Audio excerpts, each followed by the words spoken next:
This is Kuruma. She's lonely, just like us. Starting today, she'll be living in this dorm. Walking up to the door, she sees it open. And inside, her roommate Ruka, engaging in questionable activity, so much so it could get me age-restricted. Kuruma overthinks the situation. Seeing everything in 8K, she's surprised they haven't seen her yet. Ruka turns around, startled, and asks how long she's been there. She stares at them, traumatized. We cut later on in the day. She's in the school hall with all the other students, and she thinks about what happened earlier. She starts asking questionable things to herself. Kuruma recalls what happened earlier. She can't even remember what Ruka said, thinking her reputation is in shambles. She arrives at her class while speaking to herself like any anime character does. The teacher tells her to concentrate and just go to the nurse's office if she's feeling unwell. She leaves the room, but doesn't want to embarrass herself going there, so she ends up going to the bathroom and staying there until school ends. I'm surprised she didn't see a bunch of people vaping there. She can hear students outside. Excited to go home, she realizes she has to go to her dorm, but after what happened earlier, she's embarrassed to go back in. She refuses to lose against the cam girl, so she barges into the room and walks into yet another hentai scene. Ruka is surprised, but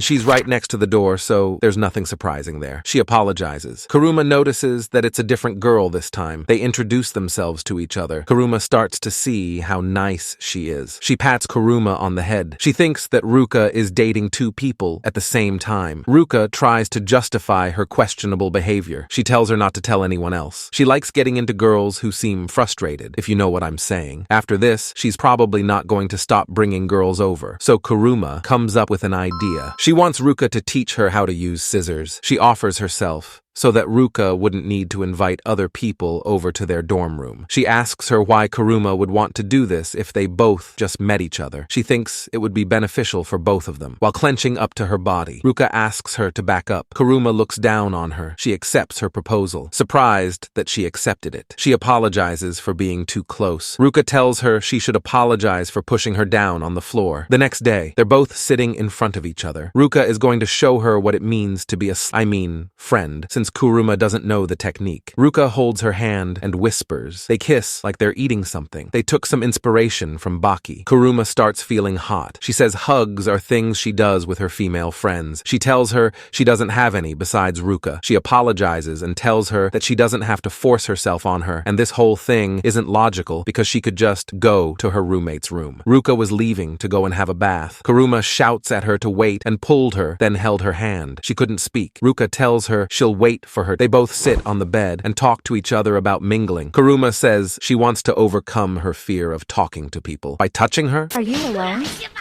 You won't last 30 seconds playing this game. She starts to realize that there's more in it for her than there is for Ruka, and she apologizes. She can see she's trying her best. She pats her on the head and calls her well, this is probably reminding you of your search history. Kuruma overheats. Ruka asks her if she would be able to do it with another person as well, so she can do more at a time. Wait, what? She says the first step would be holding hands, since she's been the exact same in kindergarten. Ruka thinks of what they could do to start. She sticks out her pinky. Kuruma is starting to see how considerate she is. They lock their pinkies in, and Kuruma is already sweating uncontrollably. She can hear her pulse and somehow feel her heat. She's afraid that Ruka will judge her for heating up the whole dorm, thinking about how embarrassing it would be if she were to say something about it. She hears a faint voice, but can't make out who it is. She doesn't think it's Ruka. Wait a damn minute. Deep and husky? Sounds more like a man to me. She turns around and sees her flustered. Ruka asks her if she said something. Kuruma says she didn't. They let go and Ruka is leaving to go and have a bath. Warning, you're about to experience some dramatic anime cringe. Wait, your body,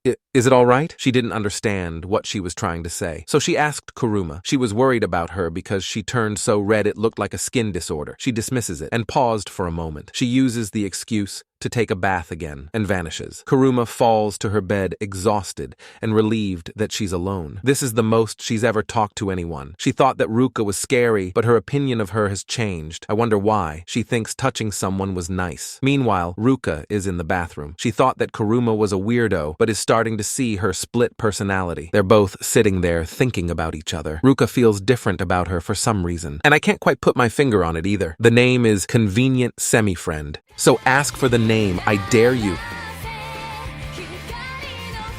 This video came out so late because Guilty Gear caught my eye for obvious reasons.